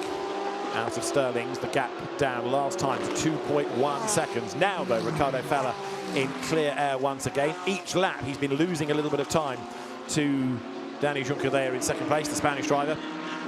The Swiss driver, Riccardo Fella, goes through. 4.5 minutes to go. That lap was a 24.1. That's exactly what I said. Juncadella hasn't been able to close up sufficiently for those cars to say, okay, I'll lift and let you by. The Porsche, now he's close enough. The Porsche should let him through here. And then the Aston Martin, I would imagine it won't be, see the gap now? Yeah. It won't be until at least after Surtees again. So it'll be on this straight down to Hawthorne's. He's flashing his lights. Please, mate, just get out of the way. I'm in the middle of a fight for victory here. And Oliver Söderström in the Aston gets the message. Bastian Buus watching on nervously, thinking that gap's getting a bit tight. 5.7 it was, 2.1 it is. And I tell you what, that Aston hasn't lifted out. So he's held up again all the time. Fella now has caught the bunch of cars in front, or 2 cars in front. Yeah. So status quo, same situation. This is frustrating for Juncadella. That's almost 1 lap behind this car now. Yeah. And the stewards might well look at this. Well, he's now close enough to make that attack, but he lost 2 tenths in the first sector. He's lost 4 tenths in the second sector. Now Söderström gets out of the way, and Juncadella goes by, but that's been a bad lap. To be honest, from the Aston driver, all they needed to do was, instead of that braking that he just did, just a brief lift. Yeah. The Mercedes would have flown by and they'd have got back on the gas. So he made a little bit of a hash of that. And the gap's gone up accordingly to 2.7 seconds. So Oliver Söderström in the Aston Martin gets out of the way, but some of the damage done as far as Danny Juncadella is concerned, and that now with 3 minutes to go perhaps takes the pressure off Ricardo Fella enough, especially as Juncadella's got another back marker to get past, and then Fella clears the slower car ahead of him before Juncadella catches the pack. Then he's going to have 2 back markers to get past, so it's still advantage Fella with 2.5 minutes to go. 2 more laps at the end of this. They'll have to wait and see where we are on the clock when they get up towards the line. That is your Silver Cup leader, Mathis Lismont, getting the car sideways, coming out of Druids. Still pushing the limits. Absolutely. He's not interested in just finishing top of silver. He wants that car in front as well. Yeah, absolutely right. So as they go now through Surtees on the Grand Prix part of the circuit, a much calmer race than we had in race 1. No safety car dramas, no real incidents other than perhaps the demise of Alex Arca with that bit of contact. And there the BMW's turn through with Mathis Lismont chasing after Amaury Cordil, 7th and 8th, WRT BMWs both. That is Romain Andriolo looking for a maiden Gold Cup win. Turns his way out of Hawthorne's then. Behind him you've got Ben Green in Thierry Vermeulen's Ferrari.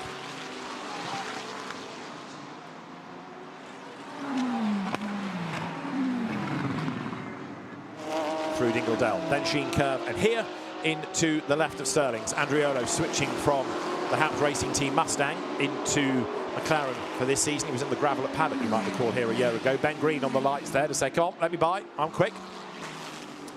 Ben, who races Mercedes AMG in British GT, Ferrari in GT World Challenge Europe. Right, there's 1:11 on the clock as the leader goes now down to Hawthorne's. Can Ricardo Fella time this to perfection to take the checkered flag, or is he going to have to do 1 more lap?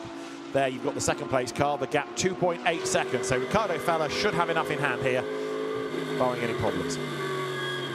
And Juncadalla's got another Aston Martin in front of him. Doesn't really want to give way. So Fella, I reckon he's going to have to do another lap. There are 40 seconds on the clock coming out of Sterling's. And he doesn't want to back off to try and get to the flag on this lap because he doesn't want that Mercedes to get any closer. So Ricardo Fella is going to come out of Clark Curve and he's going to get towards the timing line with about 20 seconds probably on the clock still.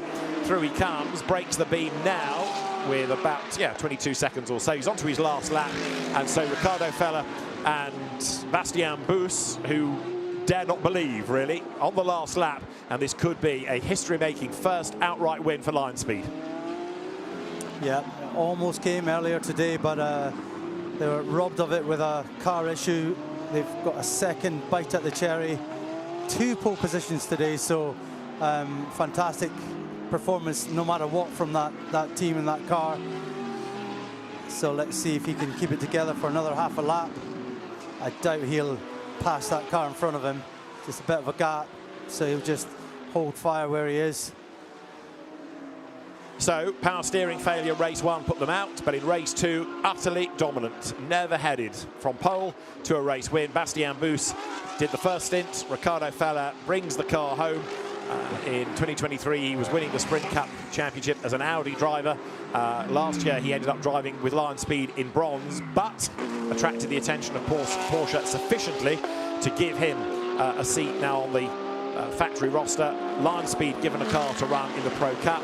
And so Ricardo Fella and Bastien Bus are going to have a first victory together. Lion Speed GP is going to be a winner in any race outright for the first time at this level. It is a win in race 2 at Brands Hatch for Porsche, for Ricardo Fella and Bastien Bus as they come across the line.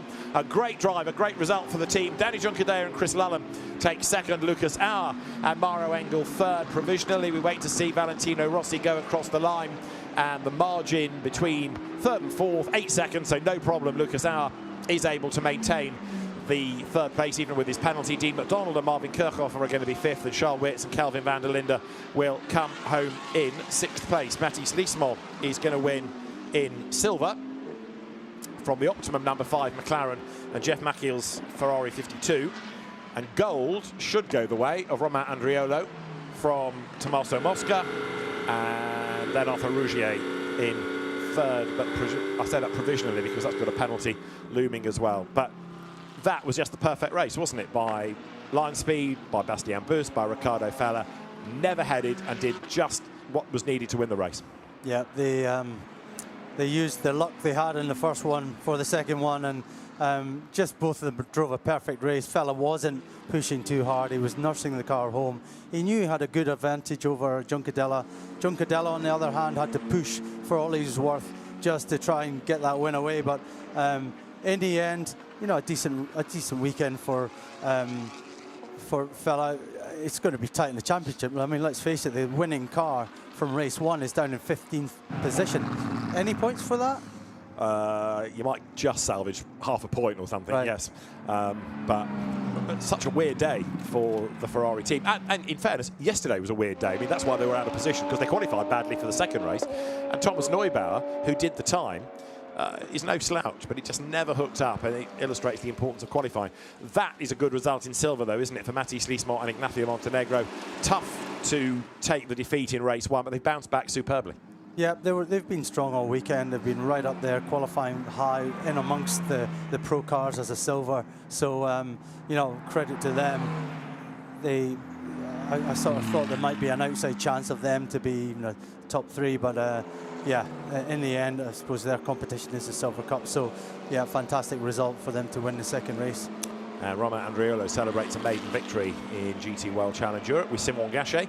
That car starting out of position because of a grid drop for Simon Gachet, but battling their way up the order. So a Porsche win outright, a BMW win in silver, a McLaren win in gold. And bravo for Lion Speed GP. Bastien Bus there runs down the pit lane to congratulate Ricardo Fella, who arrives then the first time Ricardo has won since Zandvoort 2023, the weekend he won both races with Mathieu Drudi to win the sprint title.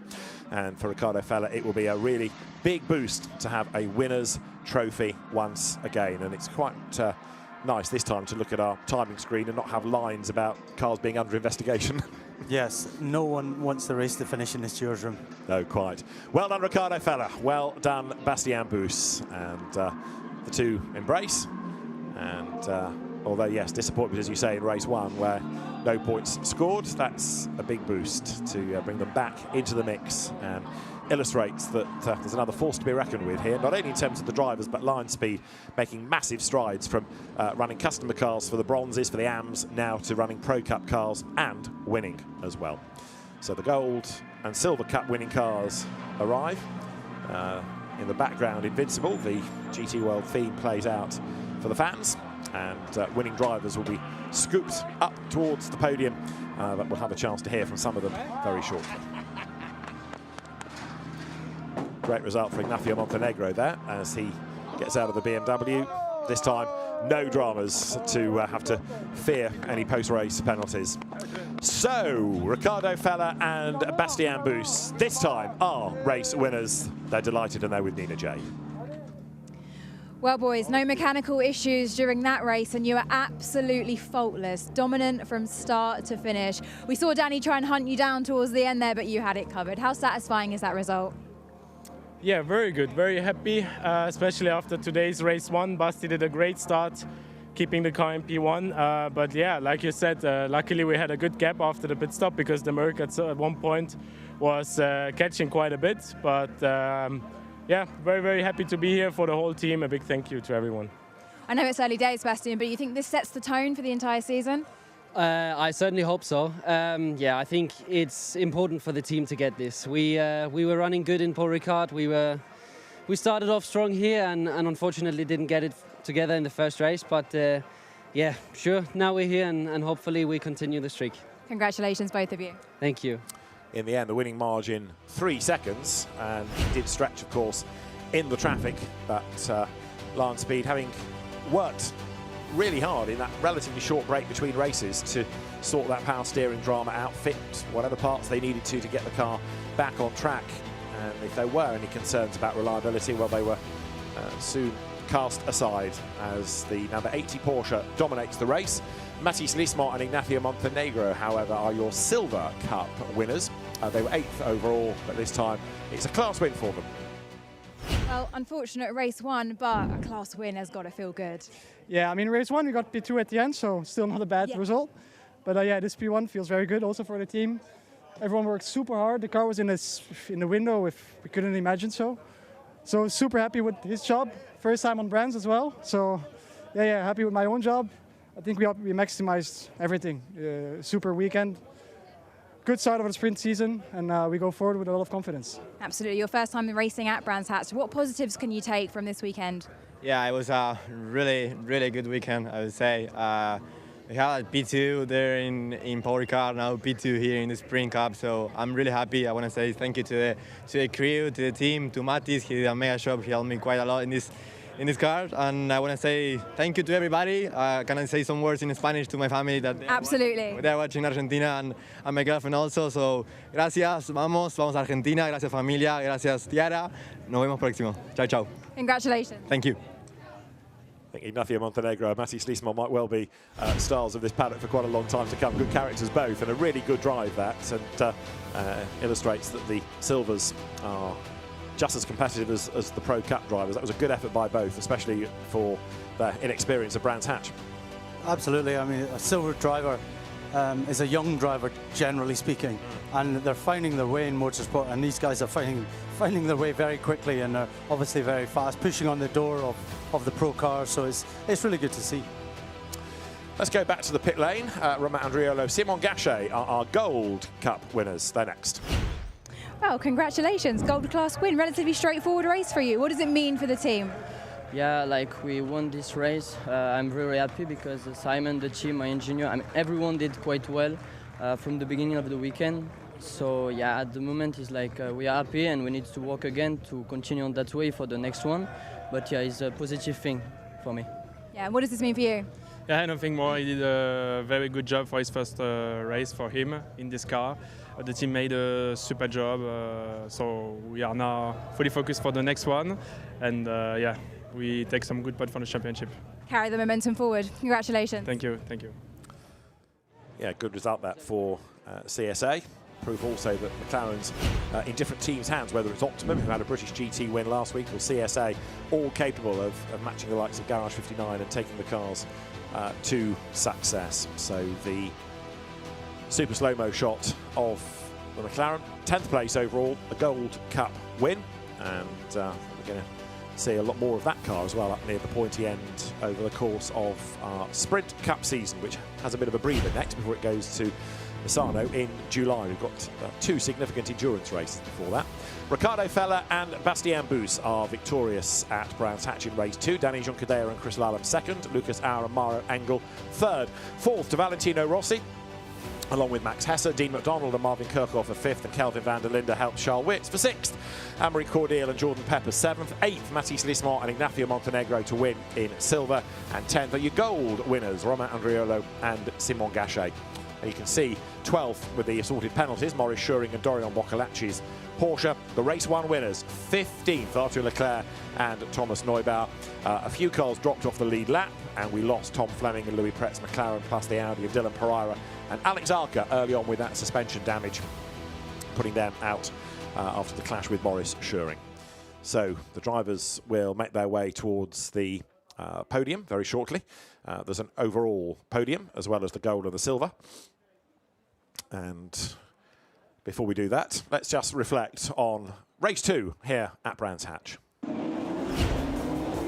The second one-hour race at Brands Hatch began with Bastien Bus on pole position, and the Lion Speed GP Porsche led into Paddock Hill then with Chris Lullen slotting in behind. Mauro Engel was third, and Max Hesse, who had been third on the grid, dropped back to fourth and lost out again going through the hairpin, as also did Dorian Boccolacci, who ran wide in the Boots and BDS Porsche, and he slithered his way down the field. Halfway around the opening lap, Bus was getting away. Hesse, though, was on the grass as he tried to get back ahead of Kelvin van der Linde. There was drama also when Anthony Bartone tagged the back of Magnus Gustafsson and turned around the Porsche. Dorian Boccolacci had another moment, this time bouncing off the side of Alex Arca's Audi. That put Arca out with damaged suspension. He limped it back to the pit lane, but his day was done. Chris Lullen brought number 3 Mercedes in to give way to Danny Juncadella, who then charged, as also did Maurice Schuring up the inside of Ben Green. It looked like a hard move. The steward said he'd forced Ben Green off the track. Another penalty went the way of number 2 as Omri Cordial had a big slide coming out of Surtees and bounced his way across the grass back on track. He lost out to Charles Weers, but at least he saved it. Simon Riker then had a busy battle brewed up behind him. Ferrari, BMW, Lamborghini and Yacht Repanche turning around number 71 of Felix Hessinger ultimately ended up with a drive-through penalty. But up front, even though he had a bit of traffic to cope with late race, there was no stopping Riccardo Fella. His first win since 2023, the first win in the championship for Bastien Bus, and the first for Lion Speed GP honours here at Brands Hatch in race 2.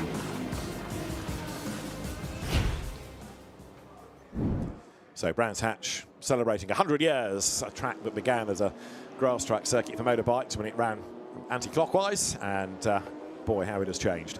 So there in the pit lane, the 3 category winners parked, and the drivers for the overall podium step forward. First of all, Mauro Engel and Lucas Auer, who have been around the block long enough to know the importance of banking points. Danny Juncadella and Chris Lullen make their way to the podium, so it's a 3-2, if you like, for Mercedes AMG. But Lion Speed GP, for the first time, taking a win in GT World Challenge Europe Sprint Cup, and that is courtesy of Bastien Bus, and there, Riccardo Fella. Trying to work out whether that's delight or relief on the face of Riccardo Fella. It's been a tough day all round. Absolutely, that first race, having thought that they had it in the bag, to have a car issue and then to have to go through it all again, yeah, fantastic result for them. And for Lion Speed GP, the national anthem of the winning team.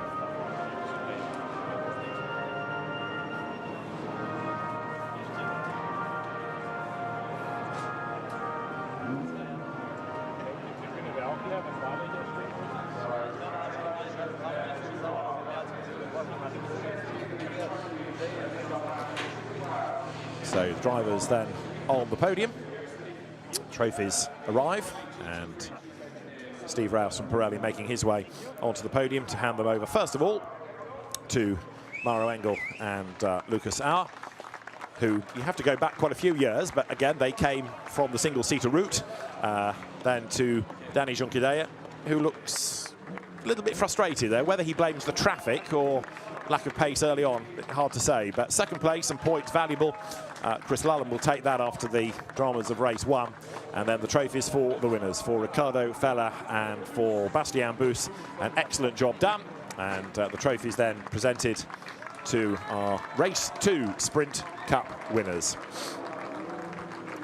Porsche, Mercedes, the top 3 brands then in the race, and there you've got the photographs being taken from down below, trophies on hand, and champagne awaits for Bastien Bus and Riccardo Fella, and sighs of relief all round at Lion Speed. They've got it through to the end of the race, this time without dramas. Yeah, it was so nice to see different manufacturers, different winners up there in the podium for the 2 different races. It keeps the championship close. We've had Ferrari up there, we had BMW, Mercedes, so Porsche. It's really good. Very impressive championship this, and for my first sort of time to come and see it live, and it's really fulfilled its promise. 2 one-hour races which were packed full of goodness, you know, and very impressive driving. Yeah, good racing and good drivers, good names. Riccardo Fella and Bastien Bus then now take the championship lead, even though they had a tough race 1. They vault ahead of race 1 winners, Arthur Leclerc and Thomas Neubauer. Mauro Engel and Lucas Auer are third ahead of Kelvin van der Linde and Charles Weerts. Maurice Schuring is next with Dorian Boccolacci and Chris Lallam and Danny Juncker. They are tied with them on points as well. So that is how we stand overall, which of course includes the points scored for overall position by golds and silvers. Bronze joins next time at Misano. The next round of the championship, though, is going to be endurance action at Monza at the end of May, and after that we have the Crown Strike 24 Hours of Spa at the end of June. And if you've not been to that before, you need to go. It's a mega event. It is the biggest and best GT3 race in the world. But here, the big story at the end of the weekend, perhaps, is the emergence of Lion Speed as a major force to be reckoned with for outright success. 2 pole positions and 1 race win for a relatively young team is quite something. And Bastien Bus and Ricardo Fella are race winners at Brands Hatch in race 2 at the end of a great weekend of action in GT World Challenge Europe, powered by AWS Sprint Cup. We'll see you next time. Bye-bye.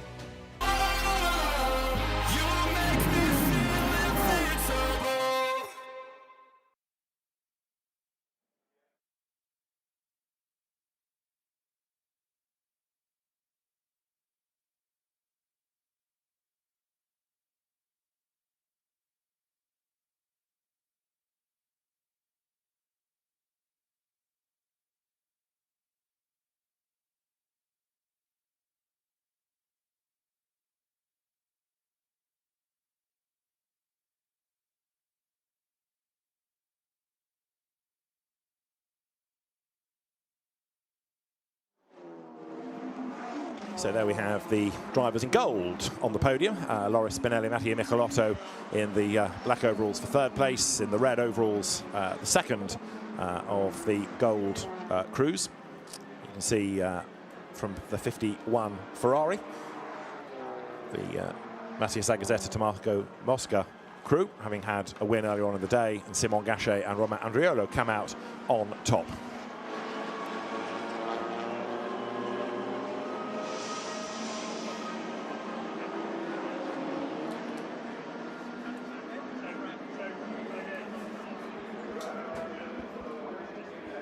So national anthem for the winning team plays, and drivers now await their trophies. Once more, Steve Rouse from Pirelli will do the honours as he steps forward.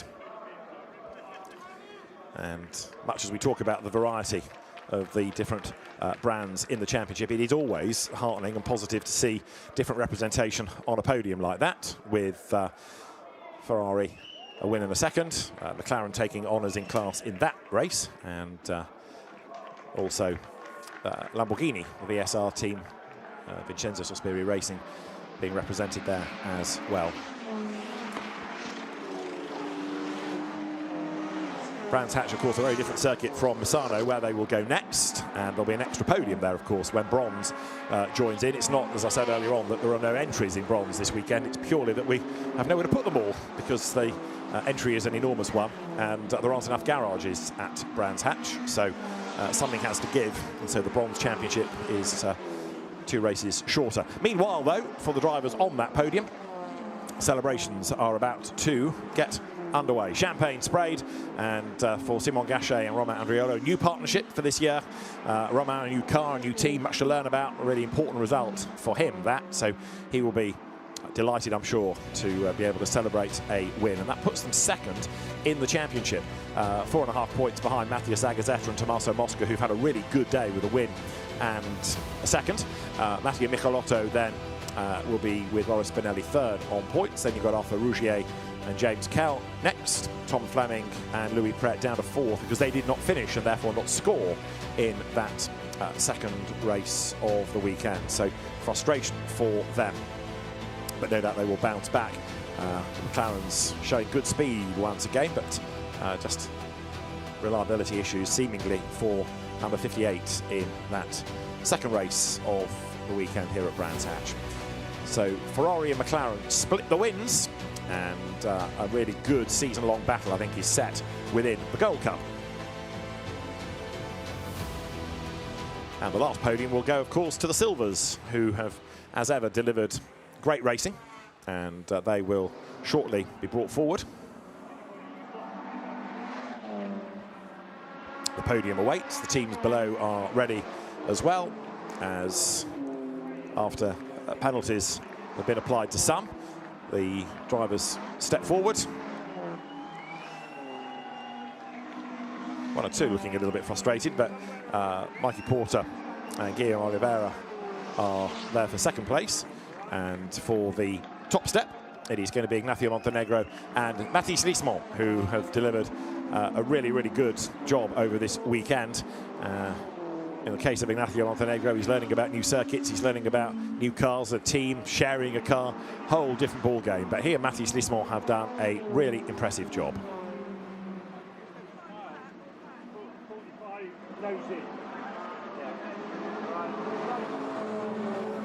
The national anthem plays. I'm not entirely sure many people can hear it, because in the background there are 47 cars in the 750 Motor Club Road Sports race doing battle.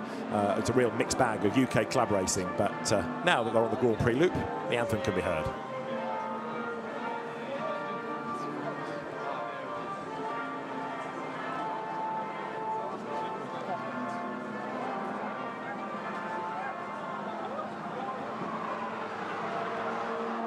So Ignacio Montenegro now putting on his cap as part of that winning combination. Will be delighted to have turned around what was a tough day initially, losing that race 1 victory with the penalty in the first race. Trophies first up will go the way of the Ferrari crew. Gilles Stadsbader and Jeff Machiels being promoted to third place. Penalties coming towards the end of the race. Then you've got the Optimum Motorsport team, Sean Goff's squad, which again in a short space of time has really come on as a GT powerhouse, victorious at Silverstone in British GT last week. Mikey Porter, Guillaume Oliveira, and then the trophies will go to WRT as the winning team in silver. And then for Mathis Lismont and Ignacio Montenegro, the trophies presented by circuit owner Jonathan Palmer, and Mathis Lismont all smiles as he holds the trophy aloft. Ignacio Montenegro getting a taste for this success in GT racing, and as far as silver is concerned, it's going to be another really fascinating championship, not only in terms of just sprint, but also when you take sprint and endurance results together for the overall championship that is another feature of GT World Challenge Europe. So as drivers shower one another with the champagne, how does that stack up now as far as the championship situation is concerned? The answer is like this. Mathis Lismont and Ignacio Montenegro have the advantage by 2 points over Mikey Porter and Guillaume Oliveira, and then it is Jamie Day and Mathieu Villagomez who are third. Jeff Machiels and Gilles Stadsbader ahead of Alexei Nesov and Alex Malikian, who never really featured, having won silver in race 1. In race 2, the Pure Racing crew having a tough race from a bad grid position. Then Maxime Robin and Gaspar Simon ahead of Aurélien Panis and Anthony Barto. So an action-packed weekend at Brands Hatch, and the teams now have to consider the prologue, the test effectively for the 24 hours of Spa. Then they go to Monza, and then the CrowdStrike 24 hours of Spa itself at the end of June. So it's still a busy period for them, but for Sprint Cup, we reconvene in July at Misano in Italy. A great weekend of racing then at Brands Hatch comes to a close. Wins for Ferrari and Porsche.